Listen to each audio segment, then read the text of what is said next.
you have read the note or at least watched the video.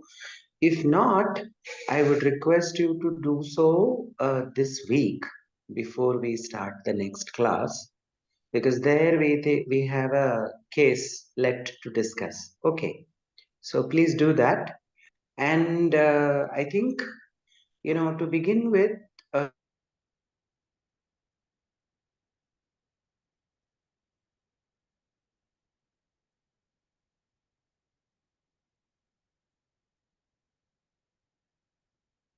Hello. uh, Hi. in general, what we would want to understand is, how does marketing function? What is marketing? And for that, I think the basic steps that you need to understand is the video has paused. Yeah, it's working now. It's working. It's, I think slightly because of the Wi-Fi here and there, it will be like that.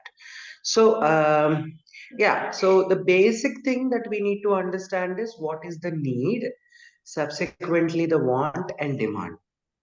Why we are interested in the need part of it when we are basically serving the demand is because the basic form of demand is what is need. That is, if I am hungry today, what would I like to have? Okay, so that is the basic need for the food is what we are interested in knowing. And then subsequently, as marketers, we are interested in providing choices to the customers, which is the reason why we would like to ask them, what would you like to have for breakfast? And so they will provide all the choices that they are interested in looking at.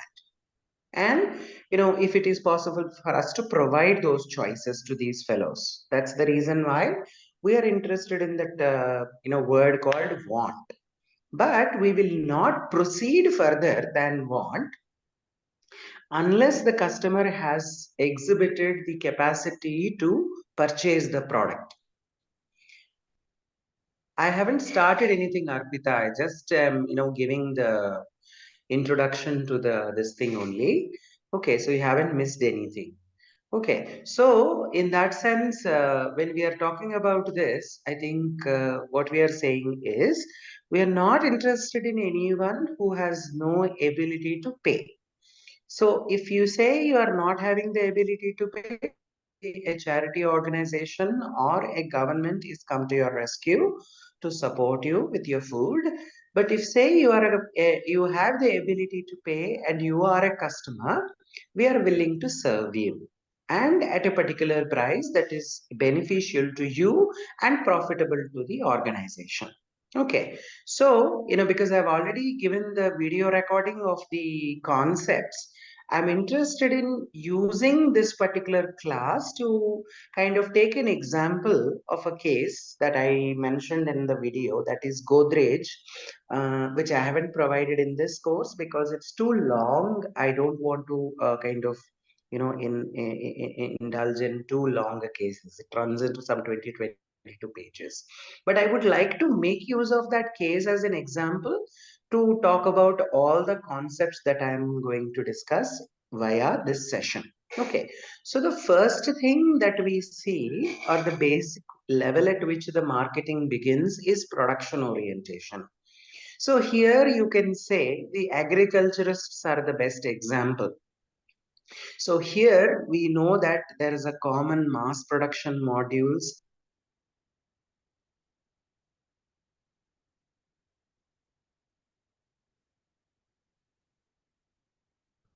Hello. Hello.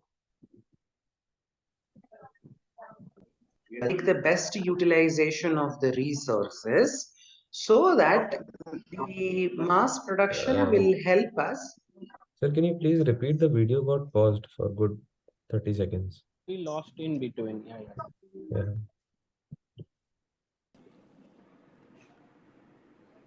No, I don't think I can just repeat whatever I'm trying to say earlier, but yeah, in the same words, but I'm trying to talk about the production orientation.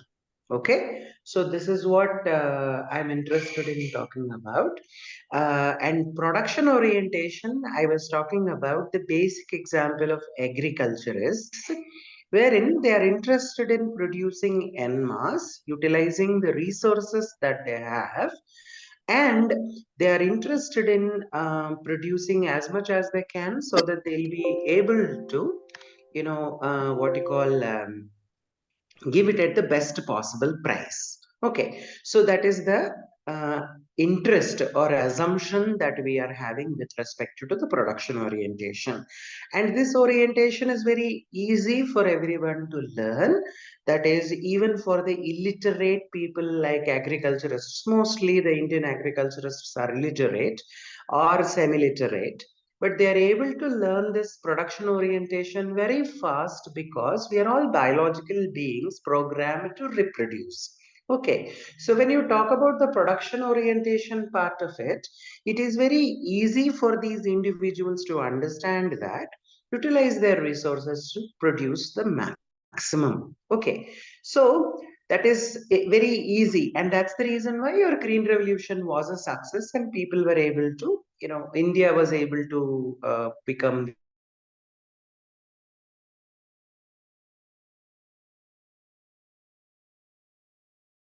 the food exporter as well. This production orientation is the easiest one, and in here mass production seems to be the way to go. But the only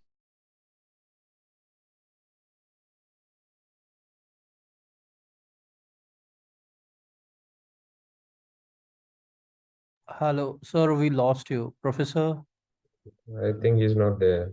There's some issue with his internet issue connection. here is the production is being produced. Professor, we just lost you for 30 seconds in between. Again, there's some No. issue with the internet So connection. you know what? Let me request you one thing. I think you shouldn't be stopping me for 1 second, 2 seconds, and all, and keep prompting me like this. Okay? If you do that, I think you're stopping my flow of thought. Okay. Okay. So if there is a 5 minute or one few seconds pause in between, please don't bother about that, but focus on what I'm trying to explain. Okay. So in between some one or two sentences missed out, you won't miss anything. Okay, but if you keep stopping me like this, but then I'll be not able to, explain everything that I am actually planning to explain to you. Okay? Yeah. Okay. Okay. I don't know. It seems today the net is not very good. It is acting up. What happens is when there is a long weekend, I think in India, every system goes for a toss. I think that is with respect to electricity, internet, and all services. That is the problem with this country. So as long as you are here, I think you have to live with that. There is no way of escaping. So I think, yeah, because we also had a long weekend starting from this Ganesh Nimarjan to that of Gandhi Jayanti. So because of that, I think our systems also got slowed down, because otherwise, whenever I'm taking an online class, there haven't been so many disruptions in the first few minutes of a class. I hope that this rocky start doesn't determine our path in terms of how we move and discuss the sessions, but I'm really sorry for the rocky start. Yeah. So when we say we are interested in talking about the production orientation, it is not considering what the consumer actually wants. It is producing what it can produce. Just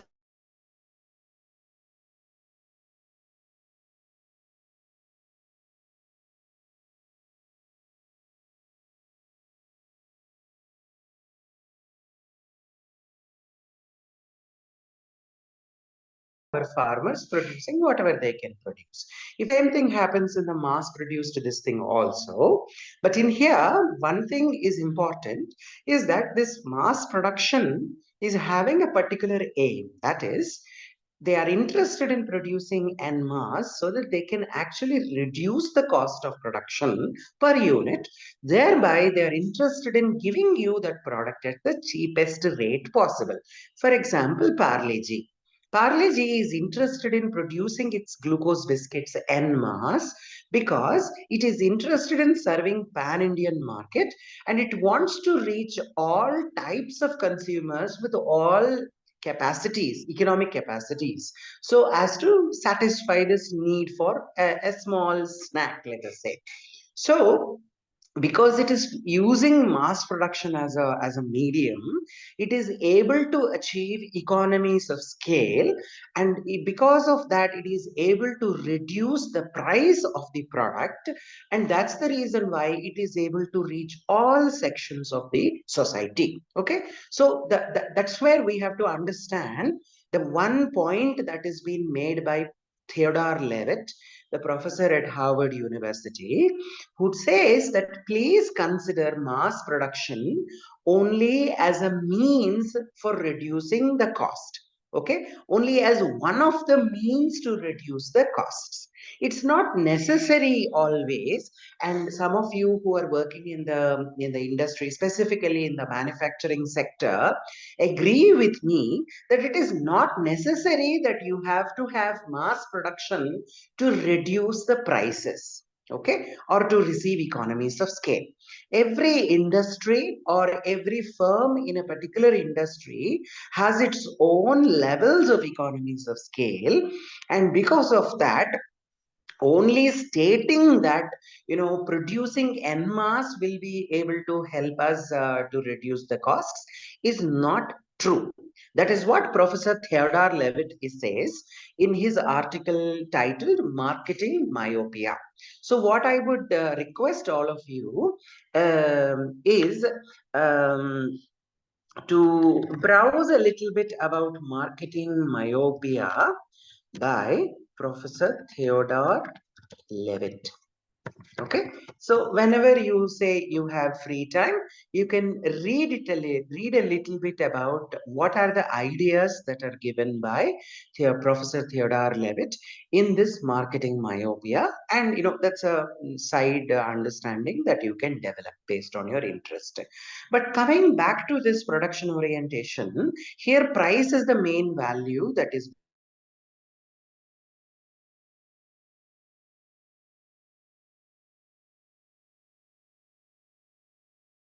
being offered, like I said, you're producing the cheapest product available, and because of this there is an advantage that you can get economies of scale, be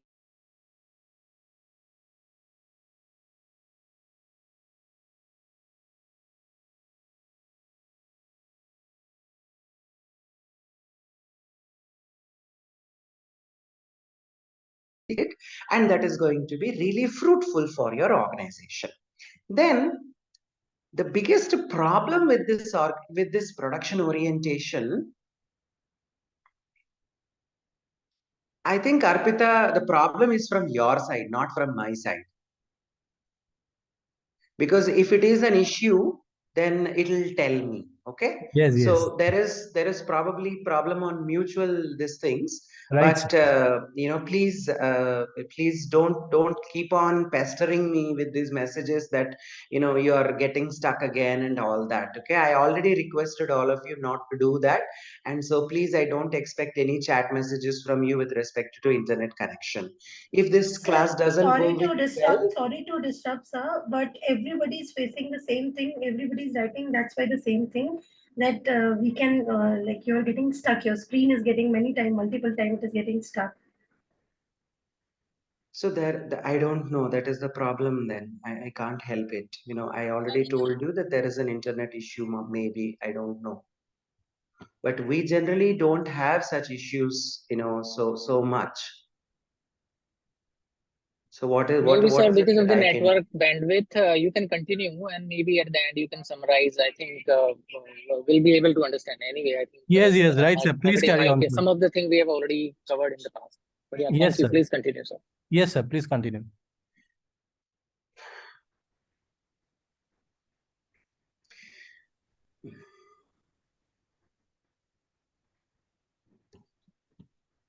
So yeah, the disadvantage then is disregarding the customer needs. Just a moment. It actually kind of breaks my morale if I keep listening to this kind of complaints. I'll talk to the office IT department and then come back to you in a minute.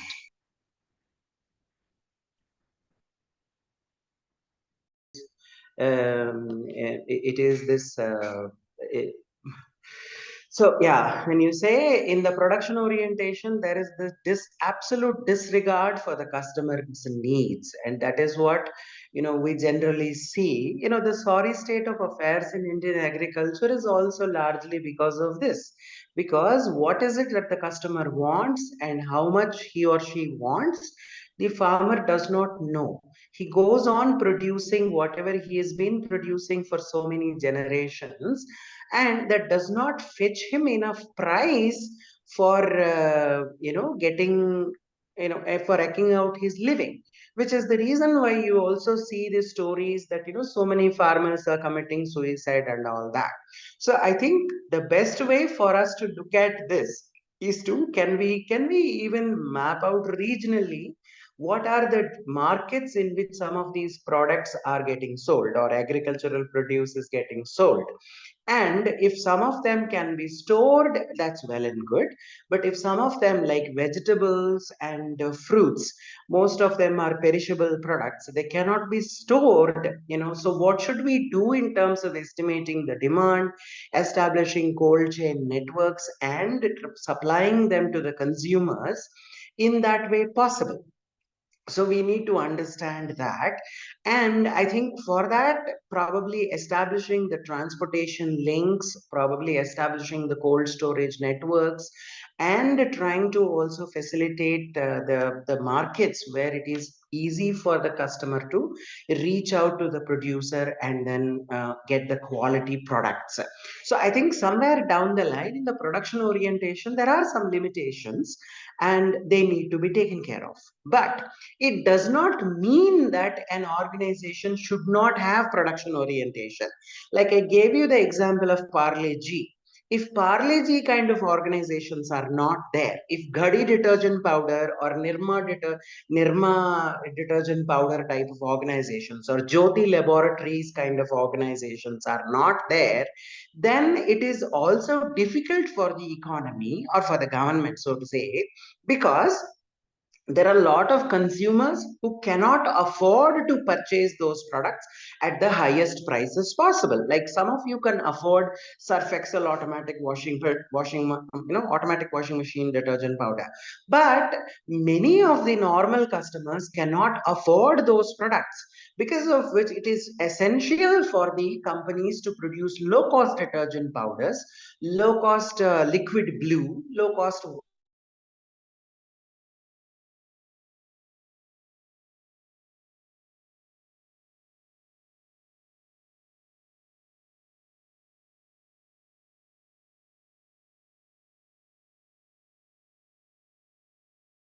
shine with fabric conditioners and stuff like that. Workers who are menial jobs use the mobile phone not as an entertainment device, but as a device which is helping them to get the job opportunities. You see, so in that case, unless a company has the production orientation and uses this mass production techniques to produce low cost products, it will not be able to satisfy the requirements of this kind of consumers, and because of that, it is really going to be in trouble. Okay, so more consumers cannot be benefited.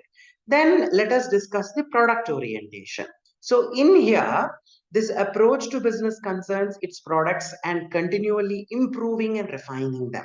So the point here is, I want you to remember that Pygmalion effect. If you have seen that My Fair Lady movie or read that My Fair Lady book, so here is that the organizations are interested in you know producing a very good product, and they want to add as many features as possible which are useful for the customers and are going to sell more of the company's products.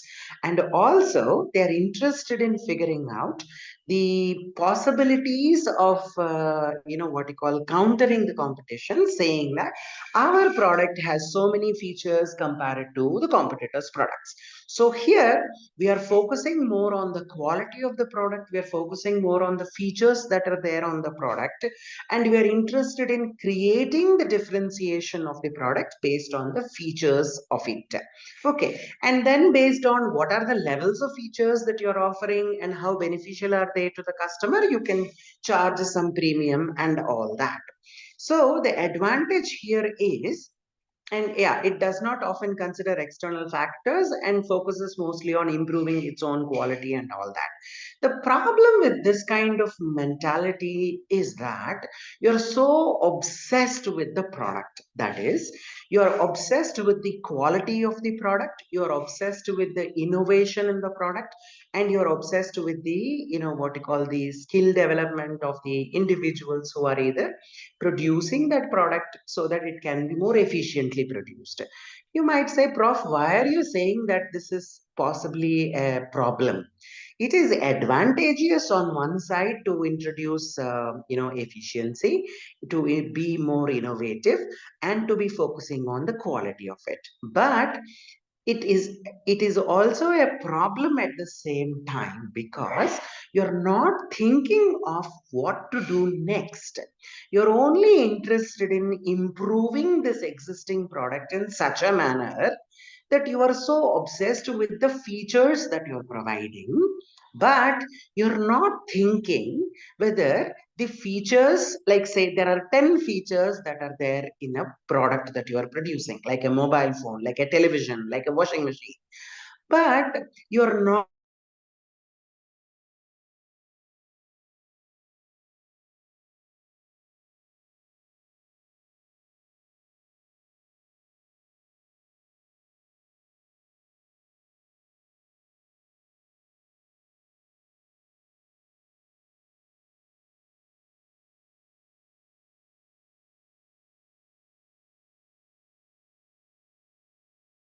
to improve its refrigerators and also wanted to improve upon its washing machines.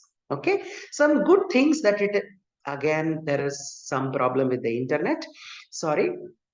What I was saying was that Godrej was talking about improving its products, specifically the refrigerators and specifically the washing machines. In there, the organization has done one good thing, that is, it has established environmentally friendly facilities, that is green co-rated as per the Confederation of Indian Industry, and it established very good plants. Okay, that is a very nice thing for the public relations as well as for the environmental friendliness. But the features that it has introduced in the washing machines and in the refrigerators are not very useful. Let me give you the example.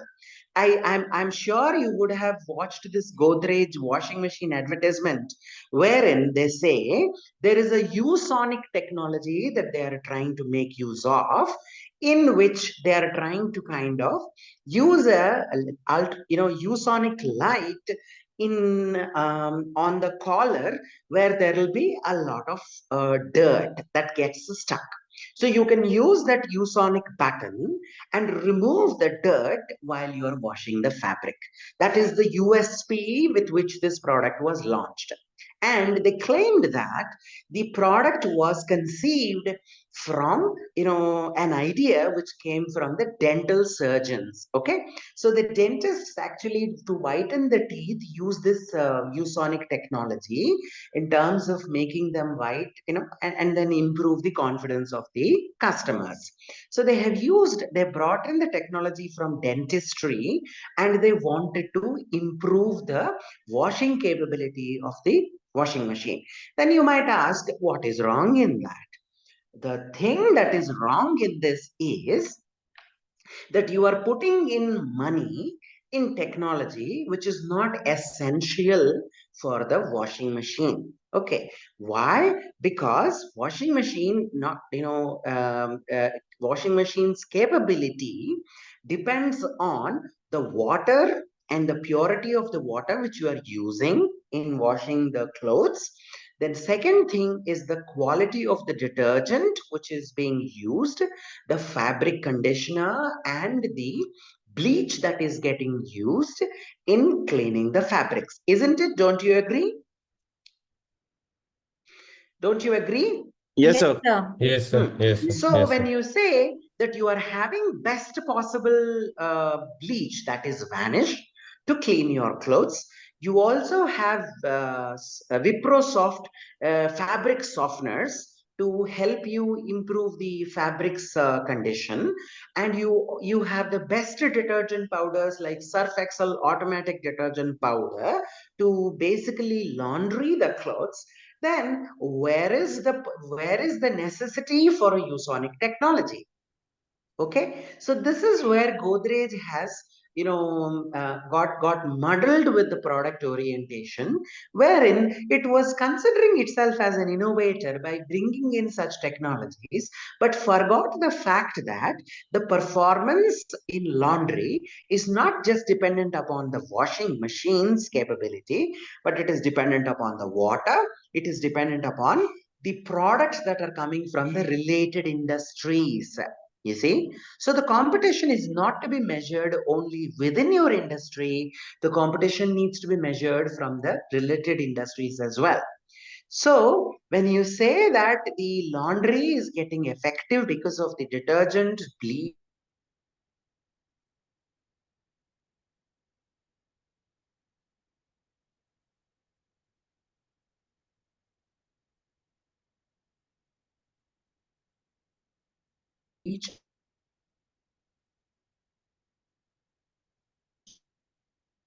and you will find that there is motion sensing zone lighting. That is, if the moment you put your hand at a particular location or in a particular shelf, the light of that particular shelf gets lit up. Okay, unlike the general light that you see in the refrigerator, which is largely lit up the moment we open a normal refrigerator. Okay, then in this, what is happening, whenever you put your hand in that particular zone, only is getting lit. So a kind of a feeling of amusement or a feeling of thrill is given to the consumer. But the question that you need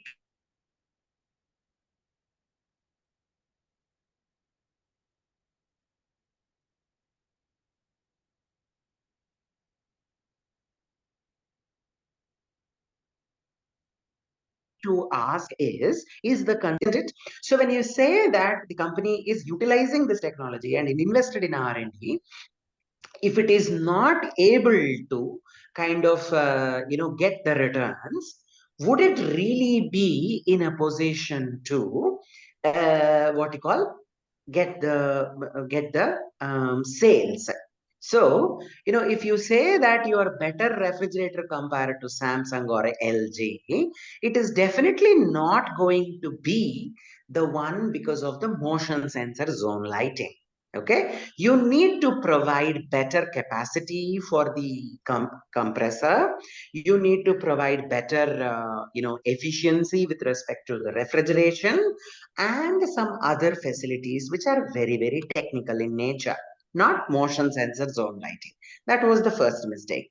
The second mistake that Godrej did was talk about the just right temperature. Now I want you to tell me, how do you utilize your refrigerator? How does your refrigerator look like now, if you can tell me? How does your refrigerator look like? It's full of foods and all those stuffs over there. It's like, it's sometimes it looks like dirty. I need to clean that. Yeah. And It's a bit messy, isn't it? messy. Yeah.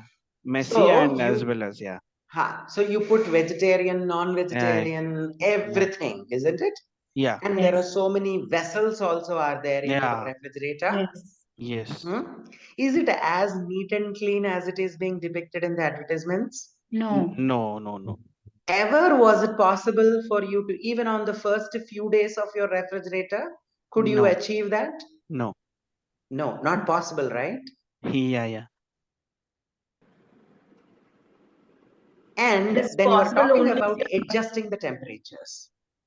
Is it Yes. possible only when? only if you're not using it much, like just like if you Still, keep, if you yeah, don't use it Just much, for then the show. smell, yeah, then the smell will come. It's not like a yeah, spray. smell will come, yeah. Yes. But that, yeah, if you're not using it much, instead of at least 2 to 3 months it will go, but after that the smell will come. It can delay the process, but it cannot No, I stop the. mean, you have to start the refrigerator Yeah, Yes. yeah. and keep it on. The electricity needs to get consumed. I'm not denying that. But can you maintain it that way? Now, also, let me ask you the second question. There are some perishable products which are like milk, they'll perish very quickly. There are vegetables which will be at least there for 2-3 days, or let us say 1 week.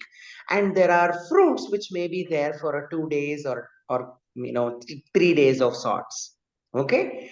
And there is meat and eggs and stuff like that. These are all different products for which different temperatures are necessary. Okay. So if I say, Shreya, would you be able to adjust your refrigerator accordingly every day? No, not possible. It's just a standard temperature that the fridge maintains. I'm giving you all those options. You can put your fish at a particular temperature. You can put the cake at a particular temperature. Then the butter, cheese, and everything at a particular temperature. Then the food that you have prepared for a weekend, this thing, you can keep it at a different temperature. Those options are available to you. Okay.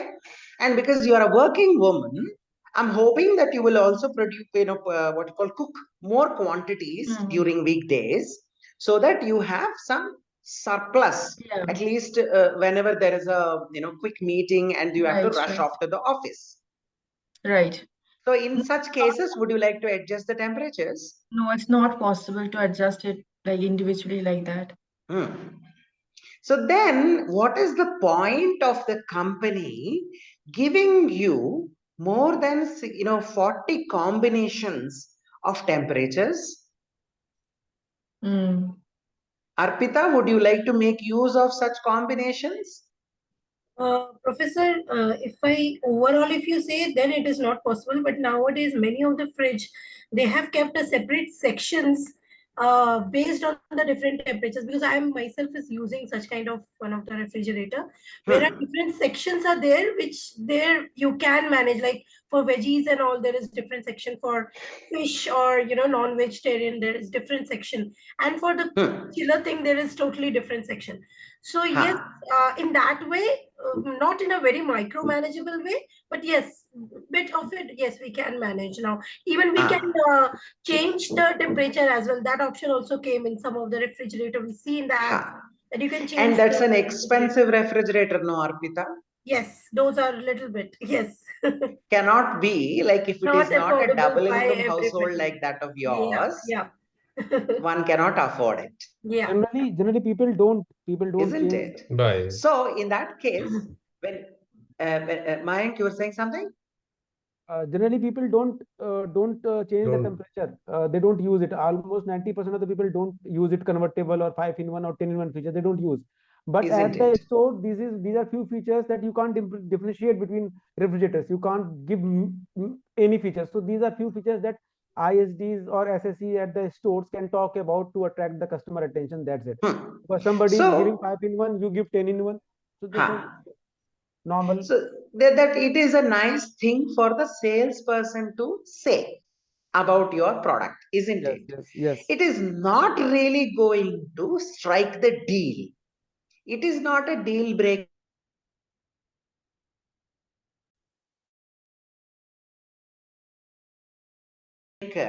or it is not a deal maker, so to say, person to talk about. Yeah. Whereas, is it really a convincing point for the consumer, for the sales associate to convince the consumer when he or she wants to purchase something else? No, not sure. It is not going to be. They say, yeah, very nice that you have all this. If it is, too expensive, I can't afford it.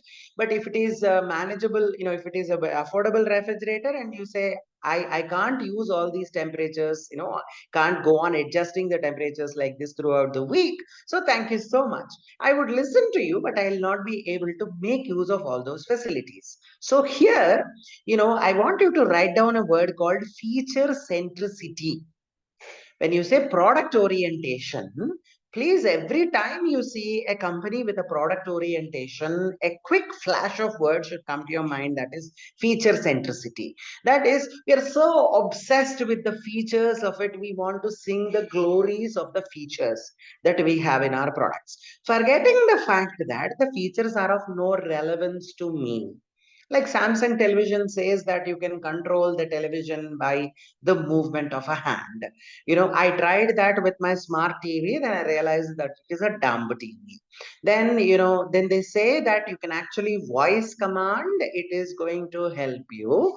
But I really don't know. I am from Andhra Pradesh, so my English has got its own accent, and different people from different parts of the country have their own accent. So if you say you cannot speak in the accent that the TV understands,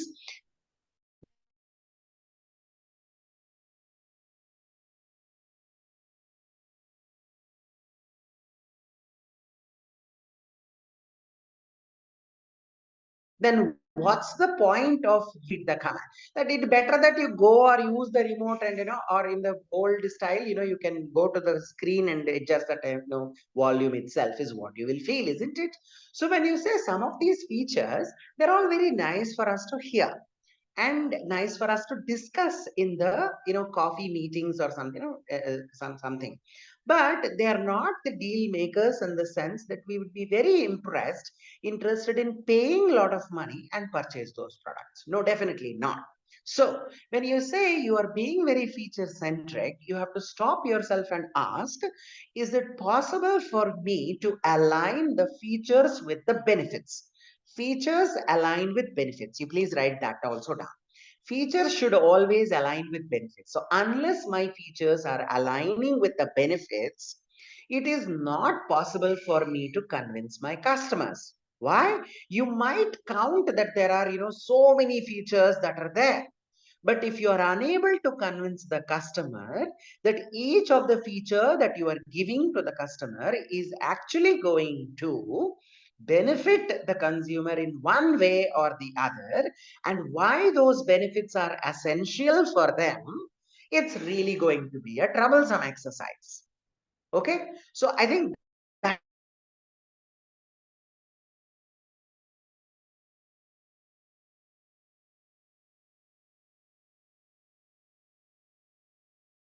is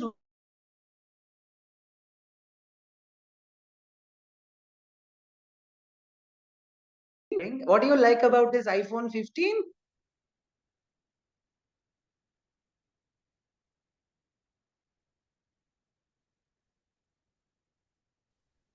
Maybe camera. iPhone 15, what do you like about iPhone 15? Security. What security, Sanjogita? You are putting up all your work on LinkedIn, and you are telling us where you are going via Google Maps, Status. by Maybe a bookings of status your symbol. Ola.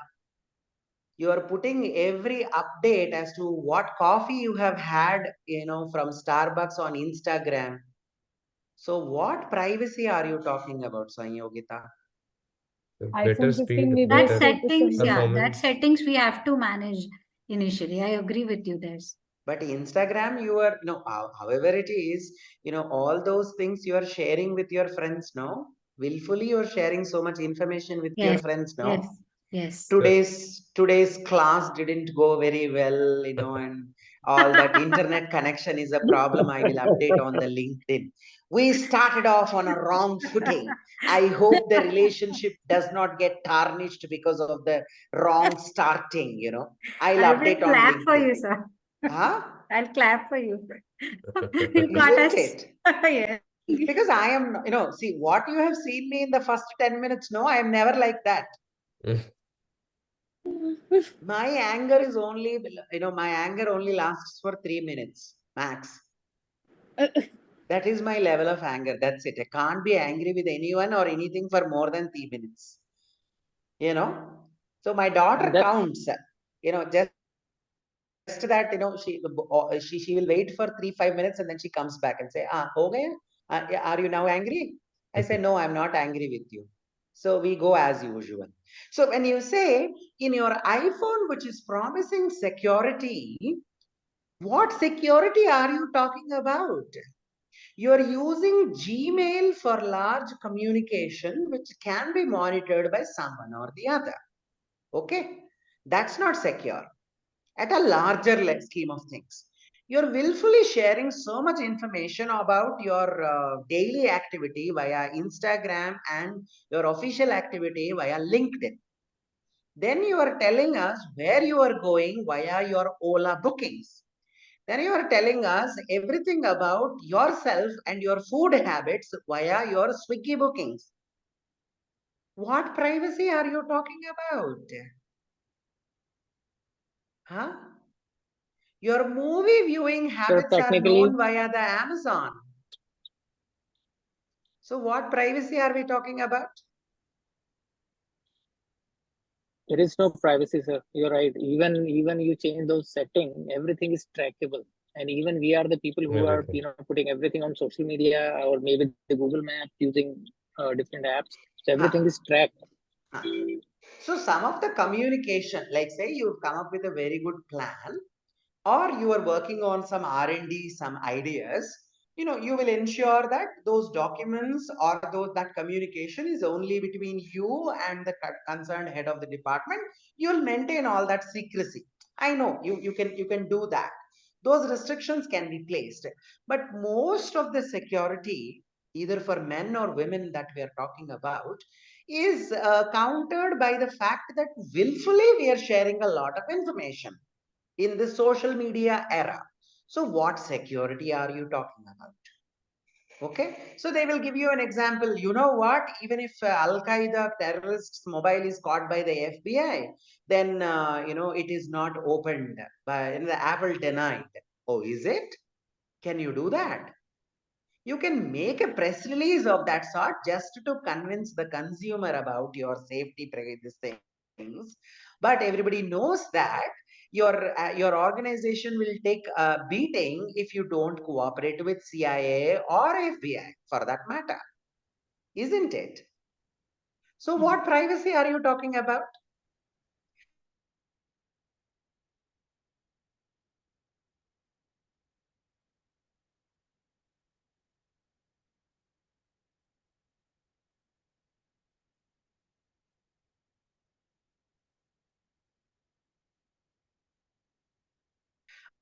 और अभी और क्या feature आपको अच्छा लगा iPhone 15?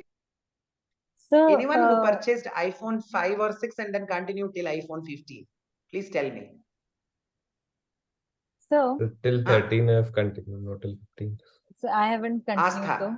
Yeah, I haven't Why? continued though. Why, Astha? Why Uh, haven't you continued?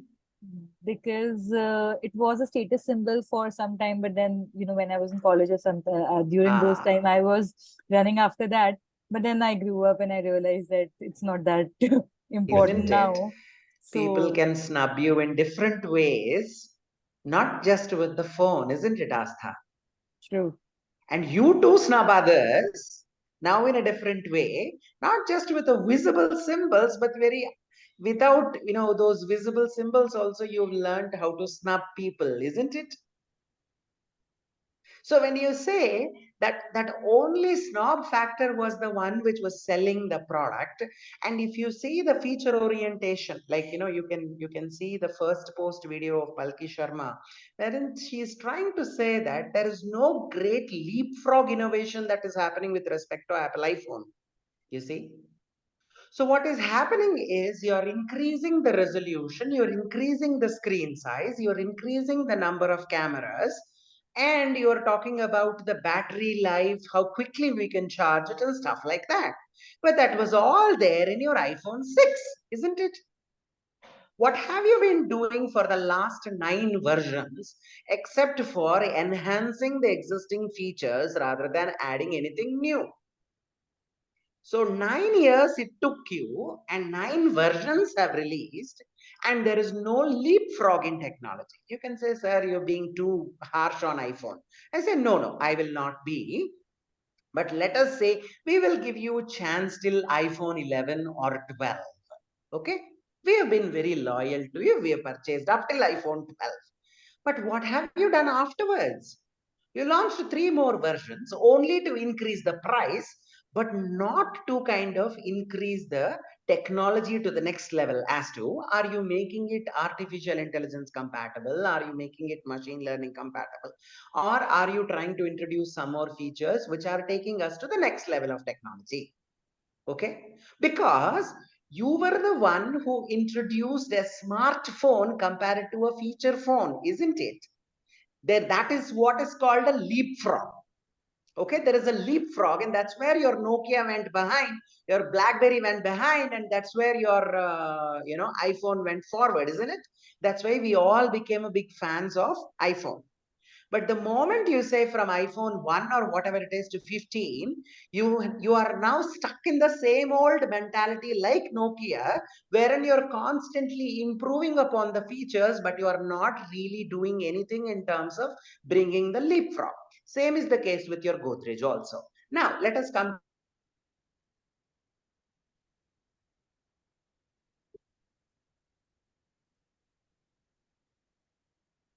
to the sales orientation. That you're always assessing, if I am providing some of these features, what are the benefits that I'm able to offer to the consumers? That is one thing you have to understand. Then let us look at the sales orientation.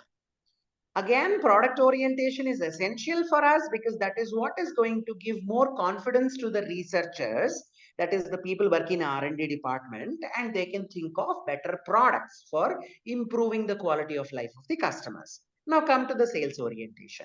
It focuses the majority of its resources on selling its products and services to the target audience. That is, a product is already being produced considering the basic needs or certain demand factors in the mind.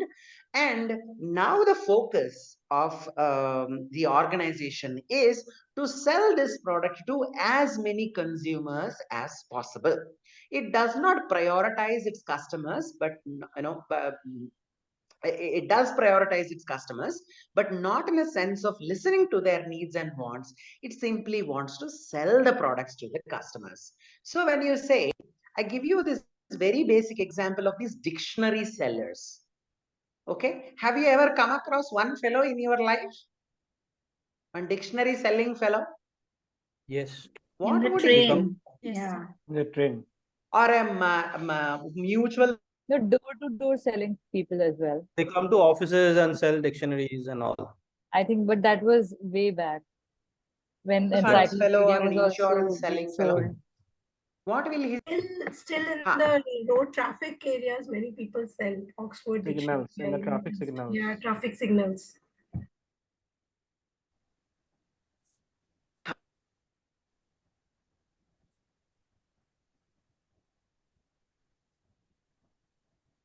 Huh. So when you say there is this dictionary that. So sorry, what is the reason? What is the reason that this fellow is giving you? What is the reason that this fellow is giving you while selling the dictionary? Words? How many words over there? The means. The You can word count. improve your English, sir, isn't it? Nilotpal? Yes, yes. How That many is new words you can new learn? words. Yes. The word counts is this. Word count is here. How many word What counts are over you there? going to do with all those words? Are you an English lit professor or what? No. Then what are you going to do with all those words that you have learned?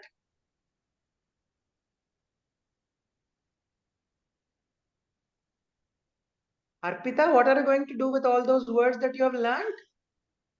And not for me, but for my son, obviously. If not for you, you can give it to somebody else. Yeah, true. You can give it to somebody else, but would you like to give it as a marriage gift, Arpita? No, never, never.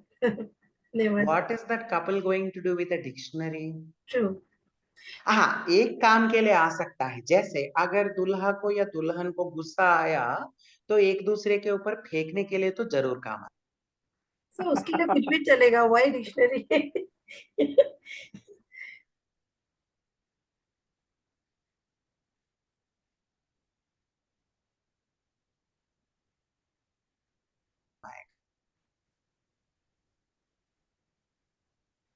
Hello, ये internet का क्या problem है? बिल्कुल मेरा class का band बज गया है।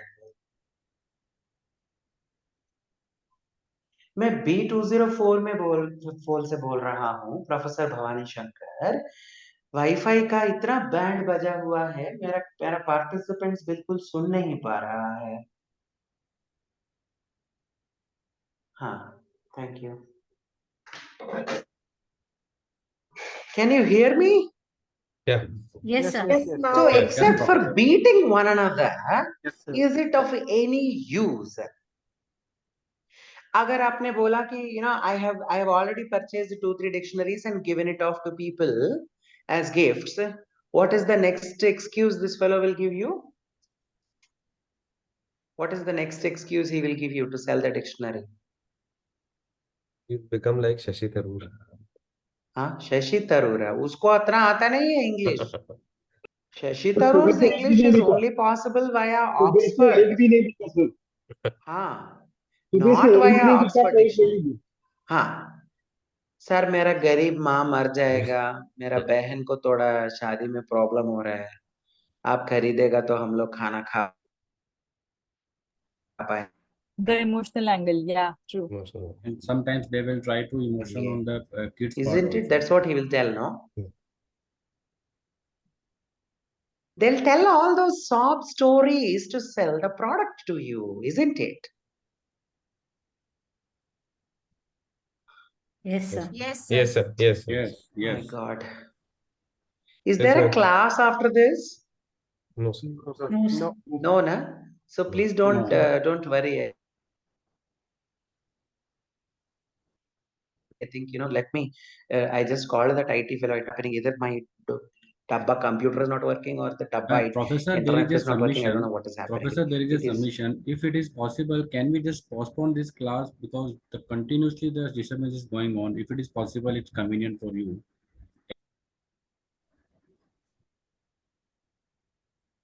Yeah, yeah, I think so. Better post because it is Professor, not. actually, yeah, there are many But glitches in postponing next some week again, time. we have an exam.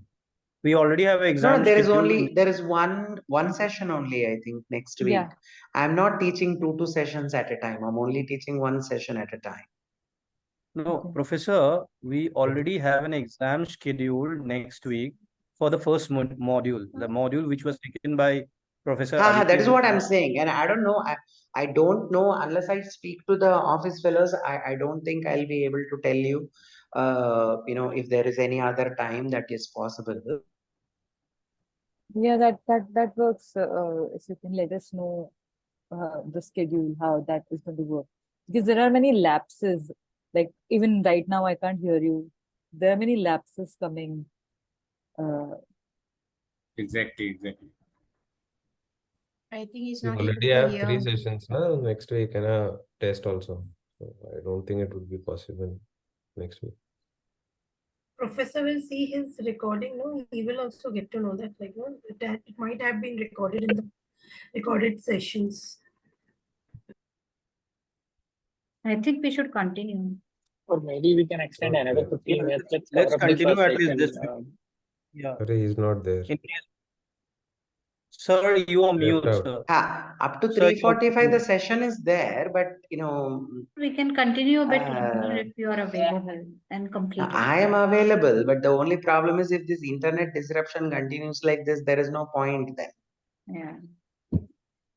That is the true. issue. So in Yes. every 10 minutes, I think there's a lapse. 10-15 minutes, there's a lapse.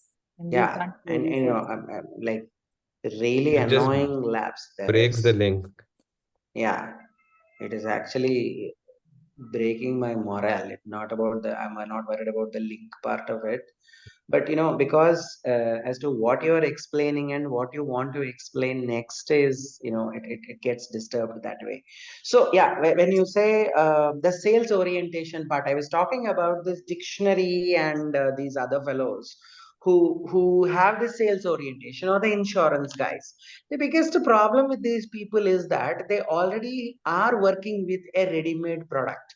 Okay, there is no way that they can make any changes with respect to the product based on your demand. Okay, based on your requirements, let us say. Now, because of that, what they will say is that this is a straight-jacketed product that we have received from our organization. And now let us try to find out how this product can fit into your organization, fit into your life. So he's saying you want to improve your English vocabulary, please read the dictionary. If you want to know more about things, and then you can read the encyclopedia. I really purchased this not dictionary but the encyclopedia part of it, considering that a chance that I can make use of that encyclopedia to ask questions in the PGP interviews. Realized later that it is really a stupid thing to use an encyclopedia to ask questions to the PGP interviewees, you see, because this fellow is going at such basic levels that is not possible for us, for us to ask those questions, and we have to focus on a particular subject. Even in case of general knowledge encyclopedia, I think it is not very useful because that element is got nothing to do with management, so there is no way I could use it. So I wanted to give it to my associate, who said that, boss, if you are unable to make use of it being a professor, how do you expect me to use it being an associate? Because my job is more routine in the sense of checking the papers, checking the assignments, and lodging the reports. Then where do you see me using this particular thing? Then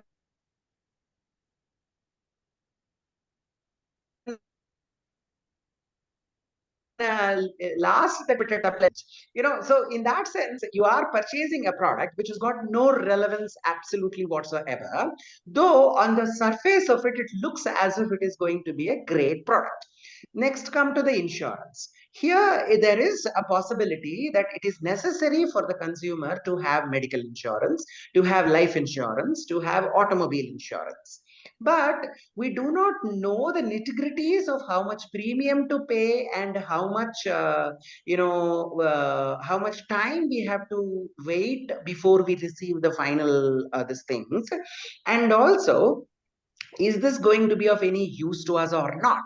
Does it suit the specific situation or the medical condition or the vehicle that we have? Is it going to be very useful for us or not? And when you discuss very much details of what you want to understand, the insurance agent is not going to really discuss all those things. All he wants is to talk about certain basic level benefits, and he wants to rush off. Okay, that's with respect to insurance fellows. Same is the case with the mutual funds also, I believe. Now there is a lot more advertisement with using a lot of good brand personalities and stuff, but at the end of the day it is not able to explain what sort of market risks are there, what sort of returns you are going to get, and are these returns worthwhile considering the inflation in the future. Okay, so the person who is selling that mutual funds has got not so much finance knowledge to explain the return on investments to you about the future. Okay, if he could understand return on investments for the next 15 years, I think he would be working as a finance manager in an organization. He would say, sir, मैं insurance क्यों बेचता अगर मुझे इतना ROI आता था? Isn't it? That will be his response. Yes, Professor. So Correct.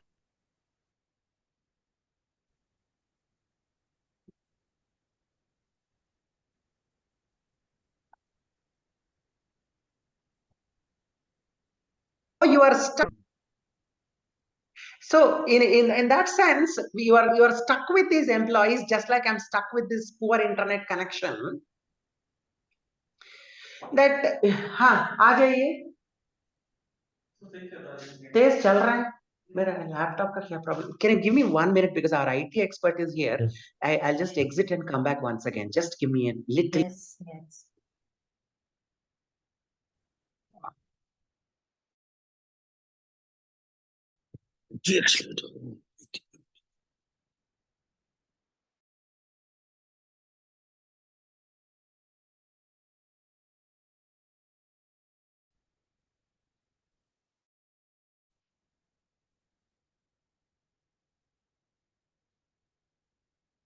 कौन है इनमें? हाँ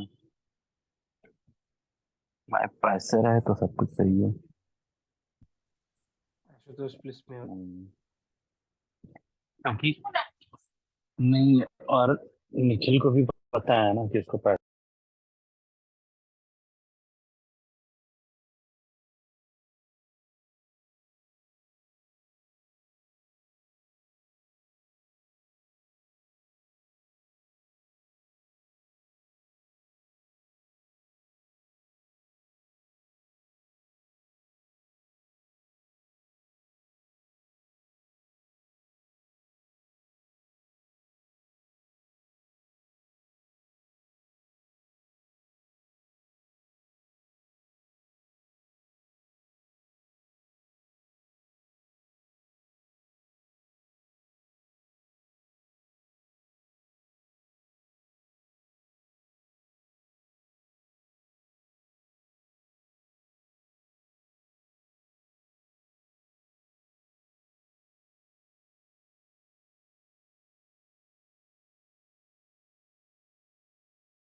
Are you able to hear me now?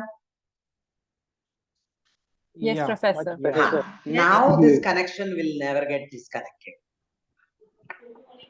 Okay, so this is a landline connection, not a Wi-Fi connection. So our computer guy just came in and set it right. So we will deal we will now talk the rest of the story. Thank you so much. A series of unfortunate events have started unfolding since yesterday, like beginning with my laptop cable being chewed by my pet dog. So I'm using another laptop, and then all this is happening, and then the internet not working, and then the landline finally, the LAN connection. Thankfully, I have some old wire which is lying here, and that wire is being helpful. So you have a class after this? No, sir. So sir. now let us start the class as if we are meeting for the first time in our life. I am Professor Bhavani Shankar and I am Indore. I teach marketing management, and I also offer entrepreneurial marketing. Then I teach subject called rural marketing because I am I've done my PhD from Institute of Rural Management, Anand, and I've been working here since 2012. So, kind of completed 11 years almost. And my research interests are in terms of social enterprises and selling rural produce in the urban market. I'm not very fond of selling soaps and detergents to rural consumers, but fond of selling the rural handicrafts and rural produce at a premium price to the best of the consumers that are available in the urban areas. So that's my interest. That's what my interest has been. And now come to the class wherein we were talking about different orientations. When you say you are talking about different orientations, one is to begin with the production orientation, then the product orientation, and then the sales orientation. So in the production orientation, we talked about the economies of scale and then mass production. Mass production being only one of the means for reducing the costs, which is what your Theodore Levitt has pointed out in his Marketing Myopia article. And so what every industry or every firm in the industry needs to figure out is what is that level at which I will be able to achieve economies of scale and accordingly produce the product. At the same time, don't blindly produce the product like T-Mobile, sorry, the T model of the Ford, but please do consider what is the interest of the consumer, what is the need of the consumer. Production orientation lacks this, and because of that, the producer does not get enough price that he demands, but he only gets the price the lowest price that is possible. But there are good examples also for this, which is what I have explained, that is Parle G.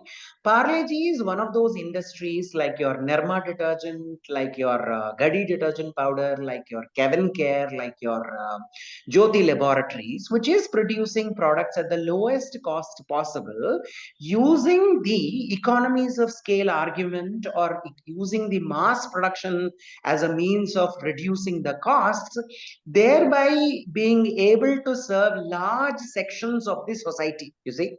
And because of that, they are able to play this volume game. I want you to write this word down, volume game. Production orientation comes with the volume game, wherein you are using volumes to suffice for the lowest margins that you are going to get. Okay, so lower margins you will make, but you will be selling in highest volumes possible, thereby compensating for your profits in the long run. Okay, this is production orientation for you. Then we talked about the product orientation, and please don't undermine any of the orientations because each orientation has its own benefits and pitfalls, and at the same time, each orientation might exist in an organization at different phases of the organization's life cycle, or simultaneously different orientations can exist. It's not necessary that you only have to have one orientation, you cannot have multiple, that is not the case. Now come to the product orientation. This is where the Pygmalion effect comes into effect, wherein we talked about Godrej as an organization, which has introduced Usonic technology for its washing machines and your motion sensor zone lighting in the refrigerator, just to the right temperatures in the refrigerator. But the biggest problem there is the organization forgot that this technology, that is Usonic technology, is not useful to the consumer because of the developments that have occurred in the related industry. That is, your detergents are better, your bleaches are better, your fabric conditioners are better. So there is no necessity for a washing machine to become too efficient. Okay, and customer is not willing to pay so much for it. Probably they will be willing to pay more for the capacity. They'll be willing to pay more for the lower water usage feature of it, but not for the washing part of it. Okay, because that is anyway being taken away by a related industry. So Usonic cannot be sold at a higher price. That is one problem. Come to the refrigerators, wherein we said motion sensor zone lighting is only an entertainment or an amusement feature, which cannot, attract loyal customers. Okay, and customer may be pleased with the feature, but she may not be willing to pay higher price for it. Okay, then comes the just the right temperature, wherein you're asking the customer to adjust the temperature every time she has to put up food in the fridge. The lady will ask, do I spend all my time in preparing the food for the family, or do I spend all my time in figuring out what food to be put at what temperature? And that's how my day goes.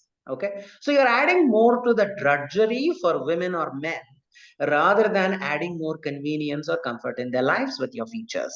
Okay, same is the case with televisions, wherein you are saying that it can be used via voice or it can be controlled via movement of your hand and all that. That doesn't really function much. Like your Alexa or Siri, Alexa does understand all types of accents and it functions very nicely. Okay, so if you cannot build in such features, then don't try to harp on those features with the customers, because they may like it, but they're not willing to pay very high price for it. Then we talked about the iPhone example. You are only launching more and more newer versions of the product, but there is no leapfrog in the technology. So in that case, why should we even purchase your iPhone with 1,50,000 rupees? Thank you. Okay, another problem is, as an Indian, I think you are paying more price for the same iPhone, which is purchased at the lowest price in US, and slightly lower prices in the United Arab Emirates and other countries. You see, so why is it that you are selling the same product universally, but you are charging highest price to a emerging country citizen? That is also another question we need to ask Apple. You see, so these are all some of the problems with respect to product orientation. But that shouldn't stop us from being product oriented, because unless we are product oriented, we will not be thinking about various features which will enhance the benefits to the customers, which will not help us to move to the next level of technology unless we don't invest in the features that are very, very good for us. Okay, so in that sense, product orientation is also good, but we shouldn't get stuck with the feature centricity in product orientation, is what we said. Come to the sales orientation, we talked about the much amused Oxford Dictionary sales and the Oxford Encyclopedia, wherein the person first will tell you that you can improve your English, but you're not an English professor, you don't need that. Then he says you can gift it to a child. The child will say that I don't need such a stupid gift. You better buy some Dr. Seuss books for me if you're really interested in improving my English. Then, if you want to give it as a gift to somebody else, they say, this is not a gift. This is actually a burden. Okay. So nobody is interested. Then the salesperson will say, sir, my wife is not well. My child is not well. We will get the food on the platter only when you buy this. There is an emotional reason why you're buying this. It's a blackmail. Okay. But not the real reason for which one has to purchase the product. The value is not being talked about. Okay, come to the insurance part of it, wherein, or the mutual funds, wherein I was explaining to you, is that this person will not be able to empathize with your life as to how that insurance product or the mutual funds product is going to be of help to you, and what will be the return on investment. We also said that if only that person is able to calculate so much, he would get a better job. So you're stuck with people who do not have the ability to calculate the financial returns for the customers, but you are interested in using them to sell your products. So all that they can do is to repeat the same features once again, and then somehow convince the consumer to purchase the products. Okay, or they may be very persuasive in terms of somehow showing what sort of benefits might accrue, what sort of premium you are paying and all. Beyond premium and the end benefit that you will receive, the person will not be able to explain any more details. Okay, so maybe they are very good at some personal skills, interpersonal skills and stuff like that. That's how they will sell. But then you will ask me, sir, if that is the case, shouldn't we have sales orientation? No, it is not that what we are trying to say. We should have sales orientation because let us say you have produced a very good product, but that is not understood by the consumer. Okay, but once understood, the consumer will benefit a lot from the product. Okay, so for that, we need aggressive salespeople who will be able to convince the customer that this product is very good, they should give it a chance. Okay, so that's the reason why sales orientation is necessary evil. Second, there are some unwanted goods like contraceptives, like family planning operation, like helmets, like insurance, like medical insurance, and investment plans and all, which are generally unwanted goods. Nobody wants to buy them. Okay, so for this kind of products, unless you have sales orientation, unless you have that persuasive capacity, it is impossible for those organizations to survive. Which is the reason why, if your product falls in that category, having sales orientation is an asset. Okay, then let's come to the marketing orientation. What is this marketing orientation? Let me just open this one and let me talk to you about this. So in marketing orientation, we are very much worried as to what is the need of the customer and is there any value in what we are trying to sell to the customer. That is the basic assumption with which you begin the marketing orientation. Okay, so in here, what we are trying to say is that a market-oriented organization looks at the market and its target audience first. So what is the market? It is South Indian market, West Indian market, North Indian market, or East Indian market. And then who are the target audience? Is it low income consumers, middle income consumers, or higher income consumers? Okay, and then what sort of features would they like? What is the price which they are willing to pay? Is it possible for us to charge higher premium? Okay, and would we be able to offer better after sales service? Is the customer willing to pay for the after sales service? Okay, so all those elements you are interested in looking at, understand the consumer very, very clearly, and then you are interested in launching the product. So the product or service offering is therefore created with consumer in mind, resulting in a true customer fit approach. That is, the product that you have produced very well fits the demand that exists among the consumers. Like I would like to take the example of, let's say, OTT platforms. Okay, you may say that, thanks to the soap operas, which were the blessing of cable television, people really got vexed. And the entertainment options with respect to cable television are very, very limited. And they've become so routinized that there is no sense of entertainment in the cable television anymore. Okay, so and also more or less everybody has to agree to certain things, then only they'll be able to as a family entertain themselves. But with the micro segmentation that is happening in the family itself, where a child wants complete cartoon, the teenager wants his own channel, the mother wants something, the father wants something, and the granny wants something else, grandpa wants something else. So if that's the case, then it is the OTT platform which is able to provide them genre, the different modes of entertainment, using which they are able to satisfy each and every family member. Okay, so they're able to put together a collection of entertainment material which is useful for us. And the OTT platforms are not simply dependent upon that particular country.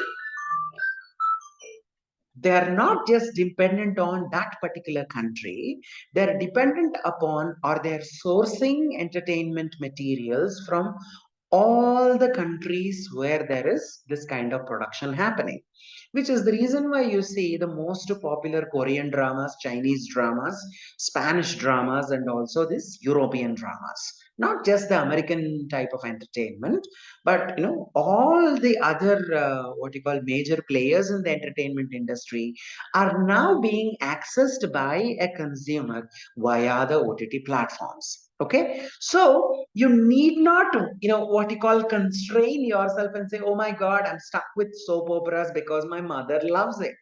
And when the programs collide, there is no way that you can actually assert yourself. But with the OTT platforms, you are able to make use of your mobile phone and you are able to have a personal entertainment device. Okay, so in that case, what is market orientation trying to do? It is trying to understand the individual needs of the customers and their paying capacity and all the other essentials, and thereby trying to fine tune a product for these fellows. You see, and in this process, it is able to generate a lot of income for itself. So that's how it's kind of creating a lot of value for itself as an organization. At the same time, it is also able to generate value for the consumers. Okay, so now that we have explained these four organizational orientations, let me once again reiterate that it is quite possible that in your organization there is production, product, sales, and market orientations simultaneously existing. Okay, or it is quite possible that your organization might have started off as a production oriented organization but has evolved over a period of time into a marketing organization. Okay, so it can be like you are progressing and you are trying to understand the markets and consumers, and you have slowly imbibed that marketing orientation. Whereas earlier you were production orientation, like say some of the government agencies, we must give credence saying that earlier they were only production oriented. Oh, there is a welfare program and we'll just disburse something and there ends the matter. Now what they are saying, one example is PM Awas Yojana. In there is a slight marketing orientation saying that the kind of buildings that were constructed under earlier Awas Yojanas were being used as cattle sheds. Okay, so what the government did was it wanted to bring usage, it wanted to bring accountability, it wanted to bring responsibility and ownership among the citizens who are using PM Awas Yojana. So what they said that we will give you so much money, you will have to put in so much money. That's the first condition. Second, you not only that you will just give the money, but you will also have to take care of the labor so that your personal involvement in the construction of the house is also ensured, increasing the responsibility among the audience. Third, you are free to construct the house in the way that you like. There is no precondition that you have to build it this way only. Subsequently, they say that you also have to compulsorily build a toilet in your house, which is again adding to more convenience for the women. Okay, so in that way, what they're trying to do is they're trying to bring in more responsibility, more accountability, and more involvement. Because of that, the consumers or the citizens are now staying in that house and they are getting the benefit of staying in that house. Okay, their social status is improving, their children are getting married into proper houses, they are able to set up a small kirana shop as an extension of their house. They don't have to now be demeaned because they don't have a toilet in their house. All those benefits are accruing, because of which they are actually praising the government. You see, so when you say you are moved away from the production orientation to the marketing orientation, one example at least out of all the bad things that government does is one PM Awas Yojana, where it moved away from the production orientation to that of marketing orientation, and it is able to do this in a much better fashion. It is at least able to bring in that bit of responsibility among the citizens. Okay, now let us talk about some of these basic, elements that we have. Okay, so let's say we are talking about this needs. Okay, so not each one of you is dealing with the same set of needs. Okay, so there are stated needs wherein the customer is telling that I want an inexpensive car. Okay, this is a stated need. Again, you need to be very careful when the customer is saying, I want an inexpensive car, it cannot be a useless car. It is inexpensive compared to the expensive cars that are available in the market. Doesn't mean 1 lakh rupee car, doesn't mean a nano. Okay, it can be, why blame nano? It cannot be a car which is selling at 1 lakh rupees. No, no, no, no, no. What they wanted was an inexpensive car like your Maruti Zen, Maruti Alto 800, stuff like that, which provides basic transportation, but at the same time does not demean the individual. So that stated need we have to, and so even when they're saying something to us, we have to understand it very carefully. Then the real need, the customer wants a car whose operating cost, not initial price, is low. So you will have to produce a car which is not just 1 lakh rupees or 1.5 lakh rupees, but overall, if this car is to be used for 10 years, the cost of maintaining that car should be the lowest. Can you please show me, as per calculations, how much cost would I have to look into when I say I'm using your Maruti 800 for the next 10 years, compared to whatever other options that are available in the market? That's the thing. Then unstated needs. Then so some things the consumer is able to say because she has thought about it. But certain things she is unable to state because she neither wants to say it or she has not yet comprehended what to say. Okay. So in that case, the customer expects good service from the dealer. So this is a general expectation from you that if you are selling me a car which you want me to use for next 10 years, I am expecting that you will sell, that you will give me the best possible, what you call best possible service, so that I'll be able to utilize this car for the next 10 years without much mechanical difficulties. Okay, that's what is unstated thing, is an agreement between the buyer and the seller. Then the delight needs. Okay, the customer would like the dealer to include an onboard GPS system, or the customer would like to get some incentive or some free gift, or any other thing which kind of gives them that sense of satisfaction and a bit of surprise that, oh, with this is what I get. Okay, so I think a color which you have always wanted, if they're able to provide, or some other things, I think that's what delights the customer. You should have that. Then secret need. The customer wants friends to see him or her as a savvy consumer. So you better explain the mileage properly. You better explain the annual maintenance properly.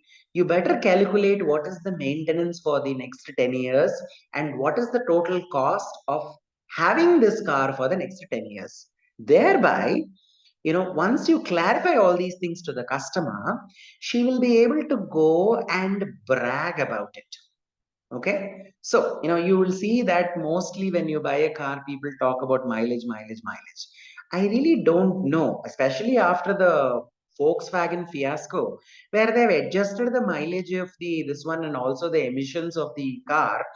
I'm really not very much what you call confident about the mileage that particular car shows. Okay, so in that sense, talking too much about the mileage part is also kind of a sham.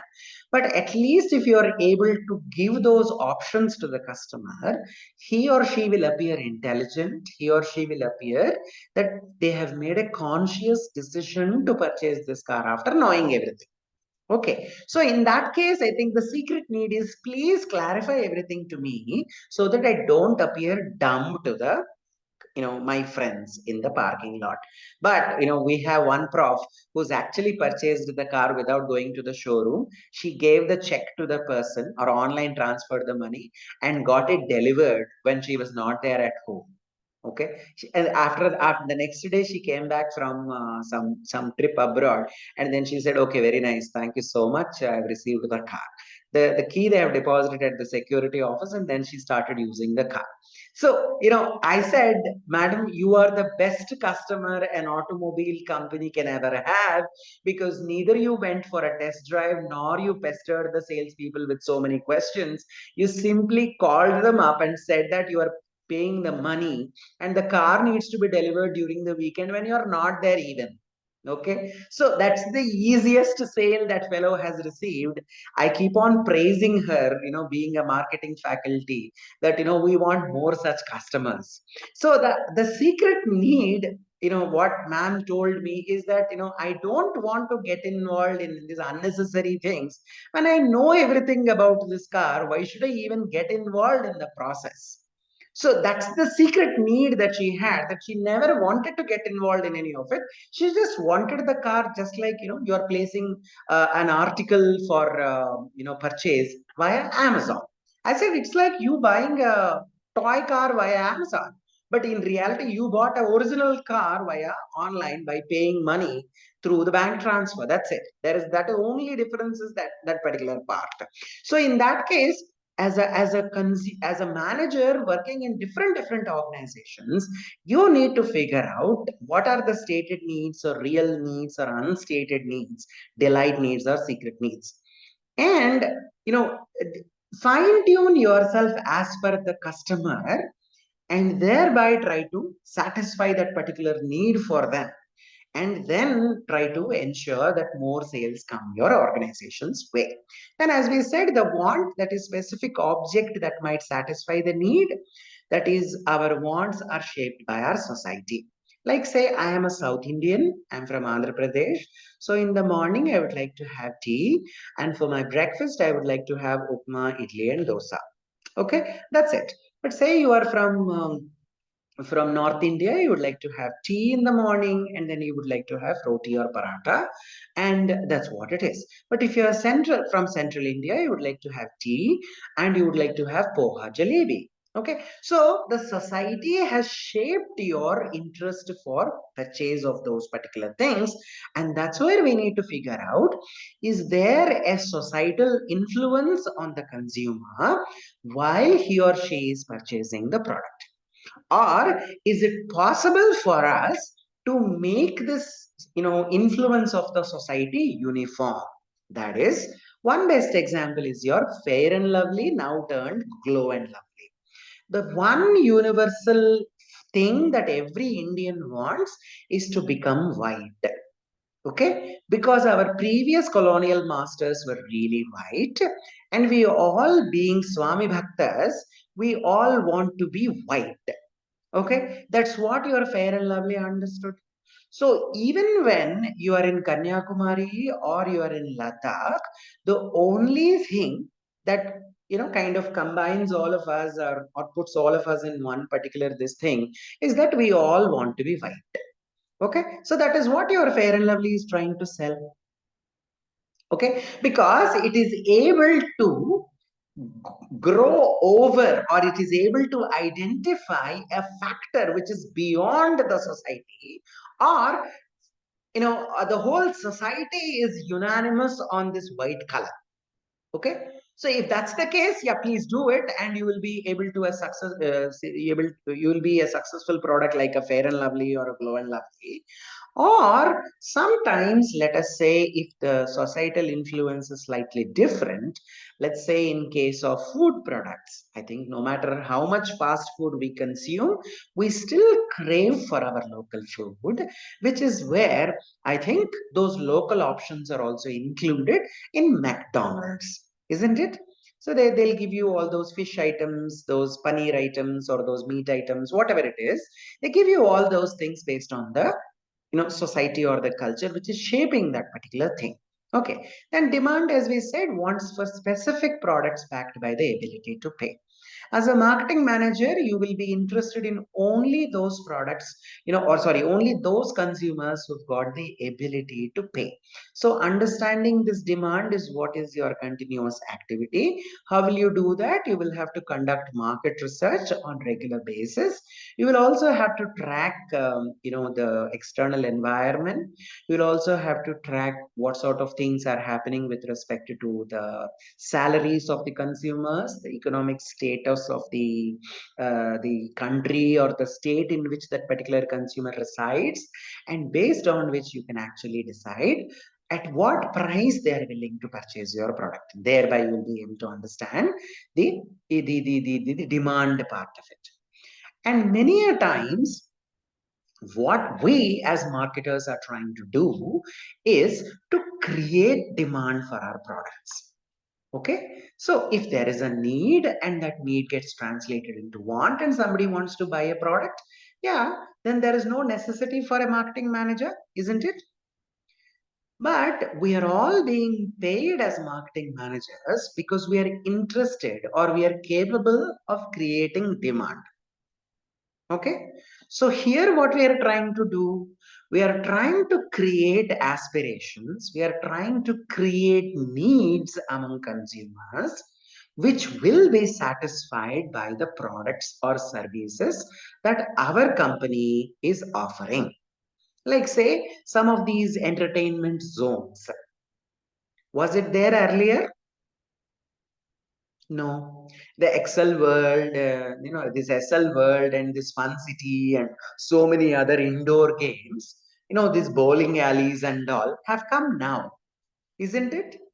And they're trying to sell themselves every now and then, stating that, if you are tired of the existing entertainment options, you can always come and spend some time with us.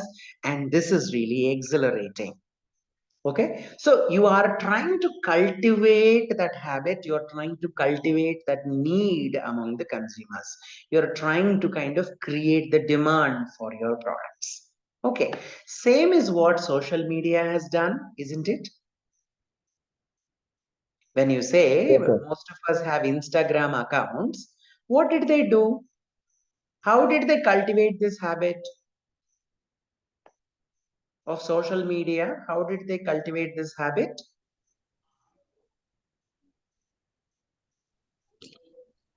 What did they do? Let their employee, all people use it. Huh.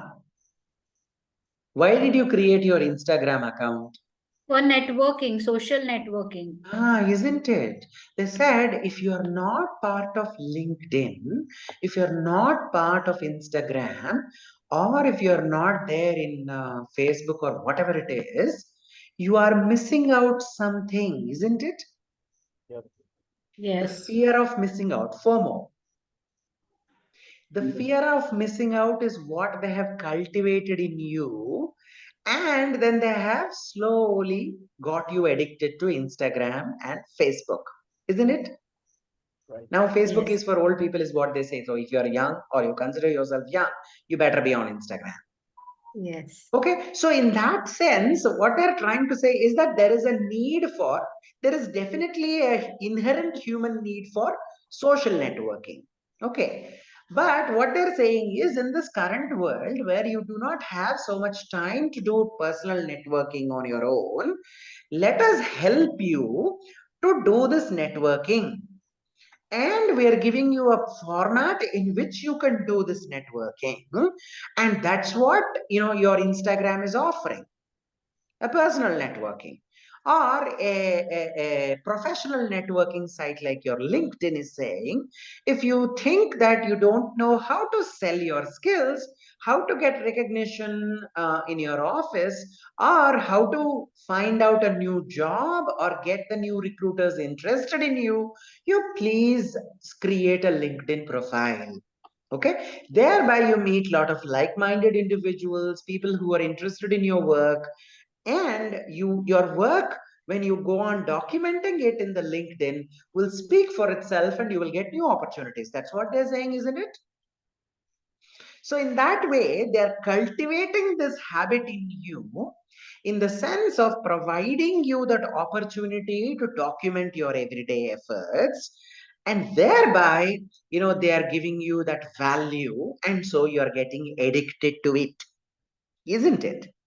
So, as a marketer, you're not just paid for satisfying the existing needs of customers, but more importantly, or better, you will be paid better if you are able to cultivate, or if you're able to create habits, and if you're able to kind of create those markets, and create spaces for selling newer products and services among customers. Okay, so that is what is the demand, in the sense, as marketing managers, can we modulate the demand, can we create the demand, and can we adjust the demand as per our organization's resources, thereby we are in a better position to earn profits and remain in business for a very long time to come. Okay, so that is one of the things that we want to look at. And then this one important thing I wanted to share with you is the value proposition. That is, when you say, now when you go back today after this class, I want you to watch some advertisements and understand this value equation much, much better. That is, when you say, every organization is talking about the value that its product is offering. So it is able to explain to you what is the benefits it is providing, whether it is functional benefit of possessing the product like a computer, which is enabling you to connect with the class or complete your office work. Okay, or emotional benefit of having a very good brand, which is considered as a status symbol like an Apple MacBook. Okay, or you having the craving for a very good design and very good aesthetics and all, which is being satisfied by this product because it is very well designed, keeping people like you in mind. All those benefits the organization is trying to explain to you. Then it is saying, you know what, this is not just the only thing I'm trying to give you. I'm trying to also convert this into returns, because my product is going to be there with you for the next 5 years, because this has got so much speed, it will help you complete your work so fast, and you don't have to go for any repair or service, and it will work day in and day out for you for next 5 years. Okay, so thereby you will be able to efficiently complete your office work for the next 5 years without any hassles. So that's the returns part of it, which a laptop computer is saying to you. Then the cost. So we have all these benefits, that returns that we are trying to offer, and so we cost around 80,000, 90,000, 1 lakh, or 1,10,000, whatever it may be the price. And they're also telling you, through this advertisement, we are trying to explain to you how we are better off compared to the competitors. Thereby we are not putting pressure on you to look for everything and then process the information. We have already processed that information to you, and we are putting that in this table so that you know that our product is superior in this particular category. You don't have to look for any other options. Please come and purchase us. Okay, so they're reducing all kinds of unnecessary psychological costs for you. They're also trying to tell you at what price they're trying to sell the product. Then finally, the risk. That is, if you don't have this laptop, what is it that you're missing? If you don't have a social media account, what is it that you're missing? If you don't have that jet or good night automatic liquid repellent, what is it that you're missing? Or what you can have: malaria, dengue, and typhoid. Okay, if you don't have a very good functioning laptop, you will not be able to work from home. If you don't have a laptop with good internet connection and speed, you will not be able to connect with in an online meeting with all your colleagues. Okay, so all those things that you are missing out because you do not have this product is what they're trying to say in the risks. Okay, and they're trying to cover all of it. So when you say, take example of good night or this liquid repellent, it is saying it is giving you mosquito free nights. That is the benefit. The return is it is giving you mosquito-free nights for the next 45 days. Okay. Then it is saying the product is available at 60 rupees. That is the cost. The risk is you will be able to avoid dengue, malaria, and typhoid. Okay. So in a small advertisement of 15 seconds to 30 seconds, a particular brand is able to explain benefits, returns, risks, and costs. Okay. Thereby, there is solidly placing an idea of value in your mind. Okay. And now you please go back to this thing after the class and see how different products, whether it is fast moving consumer goods, whether it is durables, whether it is exclusive goods like diamonds or a platinum, or whether it is insurance company and mutual funds which are unwanted goods, all of them are trying to explain these four elements to you.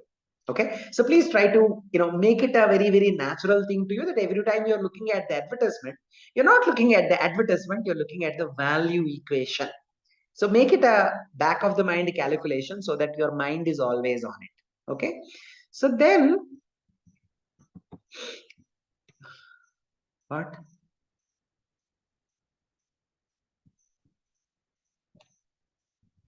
So then let us talk about the marketing channels. So here I'm interested in talking about these three things or these five things. Okay, so as a marketing manager, the first and foremost thing that comes to your mind is, okay, we have a message, let's pay a particular channel. That can be TV, magazine, or a hoarding, or social media, or an influencer in the social media, or a brand ambassador. Let us pay to these fellows and let's get a positive word out that our product is very good and it is of value to the customer. That's paid media. And there is no big deal in this, because anyway you are paying money, so your message will go and people will receive it and they'll be able to convince themselves to purchase the product or not. But then the second thing that is of importance to us is owned media. Okay, because paid media is something which is outside your organization. There may be some lapses, there may be some lack of control. Okay, so because of that, we also would like to have some media which we are owning. That is a company brochure, website, blog, or a Facebook account, or a Twitter account, or an Instagram account. Now, why do we want owned media? Is because no matter what we say, I think the paid media has its own restrictions or has its own limitations, in the sense of so much cost every time we would like to communicate a message. But when we say we own a particular media, like a Facebook account or an Instagram account, we can actually come up with a lot of creative, this thing, messaging, or we can come up with lots of information in a digestible format and small capsules which we can go on feeding our customers. Okay, you can make Instagram reels, or you can write a small blog post, or you can make a 5-minute interesting video about your product demo, and you can post it regularly, or what sort of benefits you will have, how you can make the best usage of the product. All those things constantly you can discuss. And so there is so much control with the marketing manager when you own the media. But apart from these paid and owned media, please try to see, is it possible for you to earn the media? This is where I would like to take the example of Starbucks. Starbucks or any other such unique organization which gets free publicity. Also, I think I would like to take the example of Patanjali here, which gets free publicity. Okay, so here what are they doing? They're earning the media, that is word of mouth. They are able to create buzz, they are able to create, they are going viral. Like a statement made by Ramdev Baba goes viral, then the news channels pick it up and make a debate out of it. Okay, and so this person since 2006 has been using this technique of going viral by giving different statements which are discussed in the media thereby giving him the free publicity. He's not spending any money on the news channel to broadcast his views. They're doing it because that's masala, and the channel gets some good ratings from the audience. Second, you have your Howard Schultz, who didn't spend so much money in terms of advertising for Starbucks. Why? Because he has kind of what you call created the coffee shop concept, wherein you're not having the coffee all the time on the premises, you're having coffee on the go, wherein you are carrying a big styrofoam cup with Starbucks word and logo on it. Okay, which means when you are walking out of the Starbucks till your office, you are displaying this particular thing, and so many people who are interacting with you or who are bumping into you are looking at you while you're consuming that coffee. Okay, that's a free publicity. That is like a celebrity hosting, holding a Starbucks coffee mug, or a big executive doing that, or multiple executives from a particular office constantly drinking Starbucks coffee. So this is how this person has created that sort of buzz around his brand, and thereby, without paying much money to the advertising agencies, he was able to increase the sales for his Starbucks. Okay, so in that way, he has earned a lot of media attention because there is that uniqueness that he brought in, not in the coffee taste anyway, he has brought in some uniqueness, but the way coffee is consumed, he has completely redefined that. Now, because of that, people now have the freedom to carry the coffee to their office, and that's what they started doing. And it also happened not during the manufacturing era in US, but it happened during the service era in the US. That is from the 1990s onwards. Okay, because till 1990s you were completely a blue collar economy, more contributions coming from the manufacturing. But with the rise of China, manufacturing shifted away to China and service boomed in US. And that's where the Starbucks comes in, and he is able to woo the audience who were looking for, interesting ways of spending money, and he has earned so much media for himself because of the uniqueness with which he designed the product, the uniqueness with which he designed the outlets, which were, at least at one point in time, craze of the town. So that is what is the earned media that we're talking about. So every marketing manager should figure out what are the different ways in which he can create interest in the audience and thereby earn the media attention for himself or herself. Okay, then impressions. Once these impressions occur when consumer views a communication. That is, okay, when you look at an advertisement, or when you look at a hoarding, or when you look at a poster, or when you look at a painting or something, what is the image that comes to your mind? Are you having a positive image of the organization, or are you, like not thinking about it, or you're having negative image about the organization? What is it? An impression is what is counting. And so here comes the guerrilla marketing, wherein you're trying to use creative ways in which you would like to get the impressions of the audience. That is, let's say you're interested in starting a pizza outlet. Okay, so you will take the busiest junction in your town, and overnight, you would put up a big round hoarding which is painted like pizza. Okay, can anyone escape that big pizza which is at sitting in one corner, a giant pizza? You will invariably look at it, no? Or you can put a giant coffee glass, which is like a kiosk, through which an individual is opening the door and trying to sell coffee to the people who are walking by, or he's giving some samples. Can you avoid this? No, You no, are no, sir, no, amused no, by no. it, isn't it? Yeah. Yes. Yeah. You're amused by it. You don't regularly see a giant pizza or a giant coffee cup which is which is opening, and then there is a white smoke coming out of the chimney. So you do all these creative things because you're this is what you call guerrilla marketing. And for this you need to have youngsters or people who are very creative, in the sense that they go on thinking under with different ideologies to come up with different ideas as to how should they sell your product. Okay, it cannot be that Rishikesh Mukherjee जैसा same movie करेंगे या करण जौहर की तरह same movie करेंगे, नहीं होना चाहिए. That's not guerrilla marketing. Okay, every movie or every display of yours has to be unique, that every time the customer wants to look back at it and she is staring at you, or she is drawn towards you and wants to interact with the person standing there as to what is this, what are you trying to do here, can you please tell me. So, that kind of drawing the attention towards you is what we say, the impressions. And then engagement, the extent of a customer's attention and active involvement with the communication.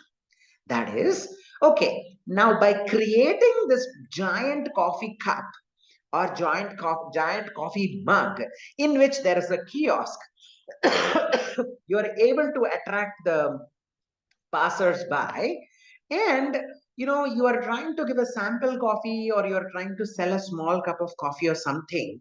What is happening there? The person is interacting with this salesperson and say, what are you doing here, can you please explain to me? Okay, he is giving that 5 minutes time. That's what we want, that engagement, wherein we can explain to them. And because they voluntarily came to us, because they were attracted towards us, they'll be very much interested in listening to us. Okay, so that sort of engaging conversation is getting created between the salesperson and the consumer. Oh, you're going to open up the outlet. Where are you opening the outlet? Sir, this is the card. This is where you can come, and during weekends, ma'am, you can come with your family and enjoy a nice cup of coffee and some other savories for the children. Okay, so he is able to tell all the things, but he is able to attract you, he's able to engage you. Okay, then value, as we said already, that is benefits, returns, values, and costs and risks. In addition, we also say that value is a combination of quality, service, and price. Okay, everything we have explained, but is this quality suitable to the customer? Is there enough service? And what is the price? We also have to explain that. Then only they'll be able to. Then the satisfaction part of it. Okay.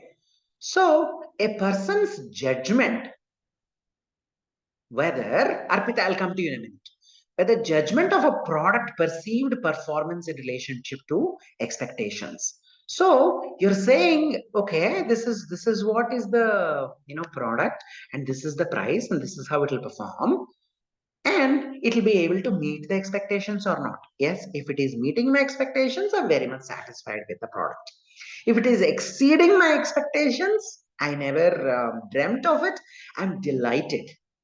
Okay, so at least we can start with customer satisfaction, but in certain occasions, like in service encounters or in certain product sales, we can even delight the customer. Okay, so both customer satisfaction and customer delight can go hand in hand. Arpita, what is the question that you have? Sir, I noticed one ad of McDonald's in US. They were giving some of the products, like it's like whenever you're taking any takeaway, it is like the box is in such a way that you can open it and it will be a table. Actually, you can put it in the middle of the road and it will be opened as a table. Okay, and you can have it in that way. So will it come in under the guerrilla marketing, or it is like a normal marketing gimmick like Starbucks? It's not market. इतना मत gimmick मत बोलिए यार पिता, थोड़ा बुरा लगता है बाकी मार्केटिंग लोग. Yeah, so that one is not guerrilla marketing, I must say. It's an innovation in packaging, wherein you are kind of trying to delight the customer.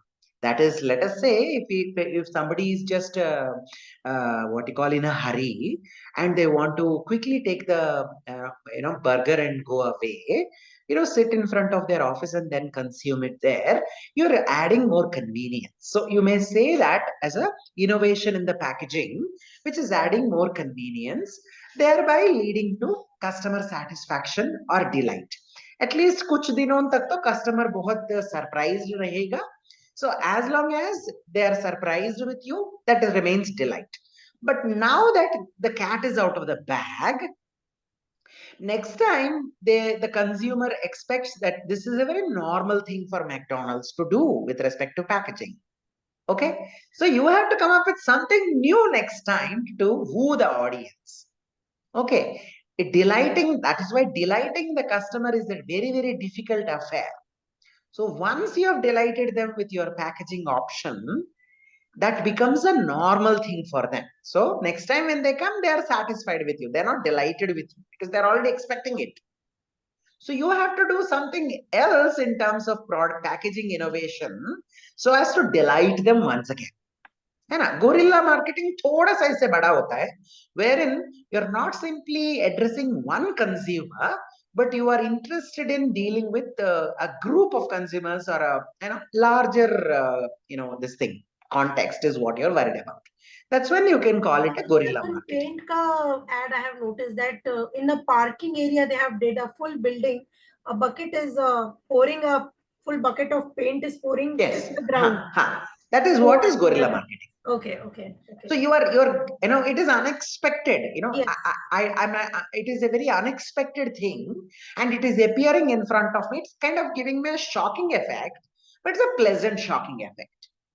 Okay, and so I'm like standing there and curiously understand what is this paint bucket doing here. Okay, and then I know, oh, it is an Asian Paints or some ICA Dulux or something, or Nerolac or something. Oh, you are trying to do it. Now I have now that I have paid attention to you, I've tried to spend more time with you. I understood that it is a paint and this is a campaign that you are doing. So more information got registered in my mind. Whereas if you just put up a hoarding, say ICICI Dulux and then something environmentally friendly painting, or paint, so to say. ठीक है, we see so many hoardings every now and then. This is one of the hoardings. Okay, so you may not draw so much attention. Well, people might even, at least urban people have developed this habit of neglecting the advertisements and not looking at the hoardings because of the too much familiarity, or they've been exposed to too much of advertising over a period of time. Okay, that's what you can say. So then let us look at this one. What is this last set of things I wanted to discuss with you?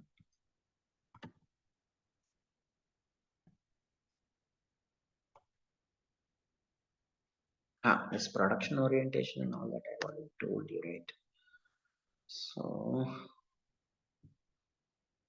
So did you guys discuss segmentation, targeting, and positioning in the previous course?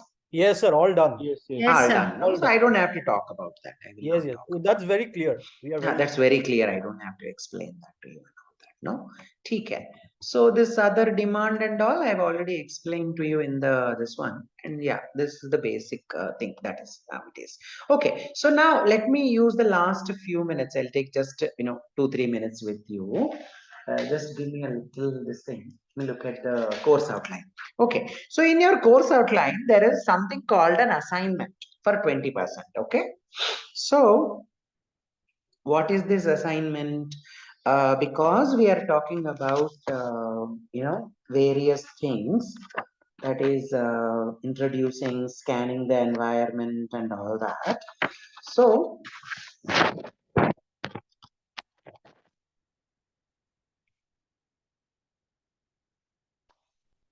sorry, I am Indore Times Pro. Actually, there was an internet issue, and that's the reason why I'm trying to extend. Okay, I'm trying to compensate for the wastage of time that happened because of the internet. Okay, It won't happen next time because the internet will be taken care of. Yeah. So the assignment part of it that we are looking at is for 20%, wherein I think you will have to choose a particular product or brand that is of your choice. And there are how many students? 30 students in the class. Huh? So 5 students can form one group and they can prepare a assignment. I will give you instructions as to what you need to do in this. I will also give you samples. So do you want the quiz in between or you want the quiz somewhere at the end of this one along with the end-term exam? After the module, we can just have this quiz. The better. Sir, It's up to you. Would be better. Professor, probably just skip for this coming week, because as I was telling you, the next week we are going to appear for the exam. No. I'm not going to give you quiz in the second session. Okay. But there are 10 sessions, no? So do you want to combine it? Because I will give you a maximum of 20 minutes kind of a quiz only with very short answer questions. That is something like 3 to 4 lines kind of answers is what you're expected to write in there. No, very short answer questions is what I'm going to ask. So should we combine it with your end-term exam? So that you are thorough with all the 10 sessions and then you will do it. Yeah. Right. Yeah, that is better, no? Yeah, no, that not is 10 better. sessions. I'm sorry. I think you are only doing 8 sessions in the online mode and then 2 sessions in the campus. Yes. So after 8 sessions are over, when we are conducting the end-term exam, then we will put the quiz along with that. That's what I tell the office. Okay. And in the end-term exam, do you want Q&A or do you want this one? Which Case? Which one? Have you written a case exam earlier? No, sir. No, We sir. have not done any We have not given exam. a single exam till now. So Okay, one okay. exam So coming. when you write the Also, exam next week, then you will get to know Next week. Yes. next week. whether you are comfortable with That what will type be a of exam multiple pattern choice and all. exam. Multiple choice exam is a horror. You know, Gautam ji, I have done multiple choice exam when I joined this institute, and students have their own ways, no, in terms of communicating which option is one. You know, if I raise my right eyebrow A, left eyebrow B, both eyebrows C, no eyebrow D, something like that, and then they copy. You see. So what happened was I had to cancel that exam because there was no way I could determine the grades. So from then onwards, MCQ is a horror for me. Also, MCQs is inky pinky ponky. That is how they will write the MCQs, no? So MCQ, I am not in a very this thing of it, but we'll give you a very short answer quizzes and something like that.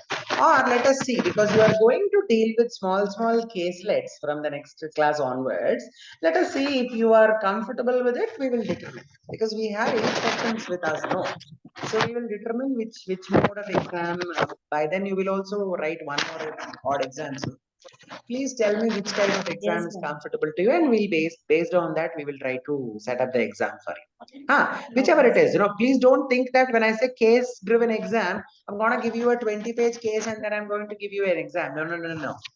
The kind of cases that we are dealing in the class, like say 3 to 4 pages of sorts, a small caselet, in you can write the exam based on. Okay, so we will train you. We will train you as to how you do the exam during our sessions, and that's what we will make you practically implement in your exam. Okay, that will be better. Okay. Right, Thank sir. you so much, everyone. I think what I would request you next class is that please watch that whatever that SWOT analysis and collecting information and what you call forecasting thing. And then there is, I think, one case I have given. Which case is that? Is it Ramdev Baba or what? Which case is that? Can you see if your material is? Apple case. There are multiple There is ones. a story of Patanjali Apple. was there. Patanjali was there. Yeah. Patanjali was there, no? Yeah, Patanjali. So please, it is a very small article. Sorry, just a moment. Let me see.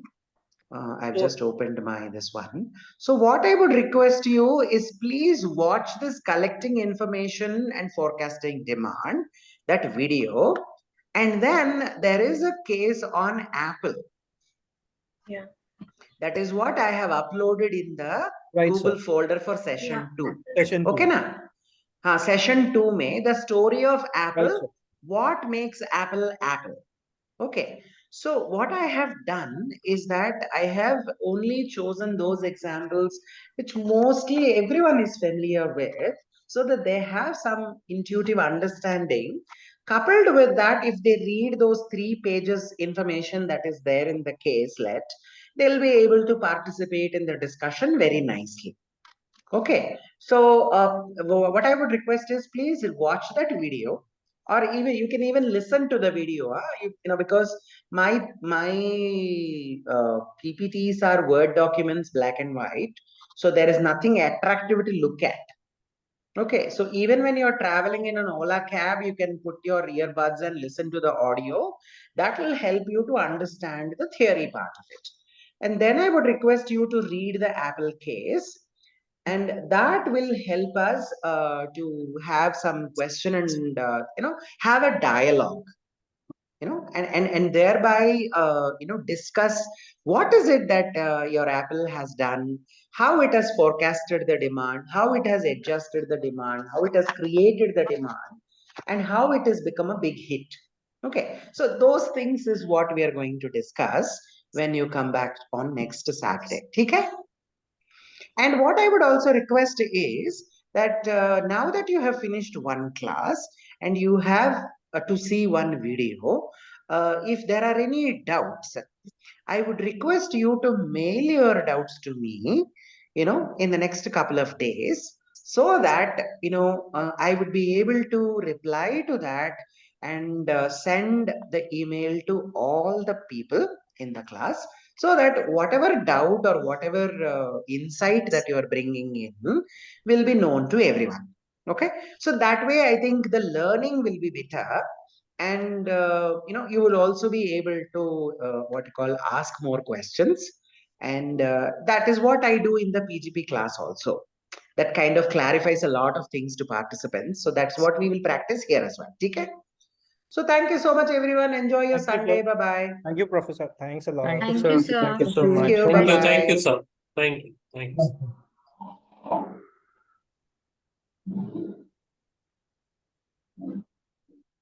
you.